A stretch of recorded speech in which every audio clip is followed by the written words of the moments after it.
ఇప్పుడు యాకోబు ప్రత్యక్షత చూడండి 32వ అధ్యాయం. యాకోబు మిక్కిలి భయపడి తొందరపడి ఏశావు ఒక గుంపు మీదికి వచ్చి దానిని హతము చేసిన ఎడల మిగిలిన గుంపు తప్పించుకొని పోవును అనుకుని తనతో ఉన్న జనులను, మందలను, పశువులను, ఒంటెలను 2 గుంపులుగా విభాగించి అప్పుడు యాకోబు, నా తండ్రి అయిన అబ్రహాము దేవా. ఇప్పుడు మళ్ళీ యాకోబు ఇదే ఐడెంటిటీ కార్డ్, ఆధార్ కార్డు వాడుతున్నాడు. ఏమని?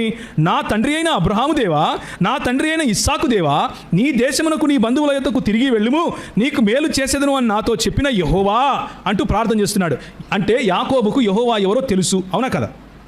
యాకోబుకు యెహోవా ఎవరో తెలుసు, యాకోబుకు అబ్రహాము దేవుడు ఎవరో తెలుసు, యాకోబుకు ఇస్సాకు దేవుడు ఎవరో తెలుసు.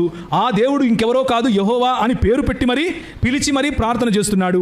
నీవు నీ సేవకునికి చేసిన సమస్తమైన ఉపకారములకు, సమస్తమైన సత్యమునకు అపాత్రుడును. ఎట్లనగా నా చేతికర్రతో మాత్రమే ఈ యోర్దాను నదిని దాటి తిని ఇప్పుడు నేను 2 గుంపులనయ్యాను, పిల్లలతో తల్లితో నన్ను చంపేస్తాడేమో అని భయపడుతూ ఉన్నప్పుడు 24వ వచనానికి వెళ్ళండి. యాకోబు ఒక్కడు మిగిలిపోయాడు. ఈ అనుభవము భయంకరమైన అనుభవం, ఒంటరితనంలో మిగిలిపోయిన అనుభవం. ఒక నరుడు తెల్లవారు వరకు అతనితో పెనుగులాడెను. తాను అతనిని గెలవకుండా చూచి తొడగూటి మీద అతనిని కొట్టెను. అప్పుడు అతడు ఆయనతో పెనుగులాడుట వలన యాకోబు తొడగూడు వసిలెను. ఆయన తెల్లవారుచున్నది గనుక నన్ను పొమ్మనగా అతడు, నీవు నన్ను ఆశీర్వదించితే గాని నిన్ను పోనీయనెను. ఆయన, నీ పేరేమని అడుగగా అతడు యాకోబు అని చెప్పెను. అప్పుడు ఆయన, నీవు దేవునితోనూ మనుష్యులతోనూ పోరాడి గెలిచితివి గనుక ఇక మీదట నీ పేరు. ఆయనతో పోరాడింది ఎవరు? ఎవరు పోరాడారు ఇక్కడ? ఒక నరుడు. ఉందా లేదా? యాకోబు ఒక్కడు మిగిలిపోయాను. ఒక నరుడు తెల్లవారు వరకు అతనితో పెనుగులాడెను. కానీ ఆ నరుడు ఆశీర్వదిస్తూ ఏమంటున్నాడు?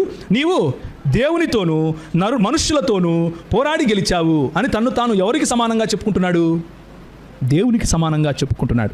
అందుకు ఆయన, నీవు ఎందు నిమిత్తము నా పేరు అడుగుతీవి అని చెప్పి అక్కడి నుంచి ఆయన ఆశీర్వదించి వెళ్ళిపోతే ఈ ఘటనను యాకోబు ఎలా అర్థం చేసుకున్నాడో చూడండి.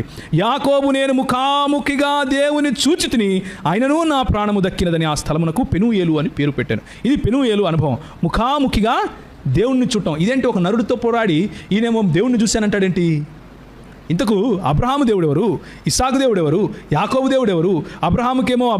అబ్రహాము మరియు ఆయన భార్యకేమో ఎలా కనిపించాడు? యెహోవా దూతగా ప్రత్యక్షమయ్యాడు. తన ప్రత్యక్షతలో యెహోవా దూత అన్నటువంటి మాట వాడుకున్నాడు. ఇస్సాకుకు కూడా యెహోవా దూత అన్న మాట వాడుకున్నాడు. ఇప్పుడు యాకోబుకేమో ఒక నరుడు అన్న మాట వాడుతున్నాడు. ఇదే ఆదికాండం 48వ అధ్యాయానికి రండి. అతడు యోసేపును దీవించి, అంటే ఇప్పుడు యాకోబు చనిపోతున్నాడు, ముసలివాడైపోయాడు. తన కుమారుడైన యోసేపును దీవిస్తూ ఈ మాట అంటున్నాడు, నా పితరులైన అబ్రహాము ఇస్సాకులు ఎవని ఎదుట నడుచుచుండిరో ఆ దేవుడు. అంటే మళ్ళీ అదే ఆధార్ కార్డు దగ్గరికి వెళ్తున్నాడు. ఏ ఐడెంటిటీ కార్డ్ అది? అబ్రహాము దేవుడు, ఇస్సాకు దేవుడు అన్నటువంటి ఐడెంటిటీ కార్డ్. ఎవరి ఎదుట నడుచుచుండిరో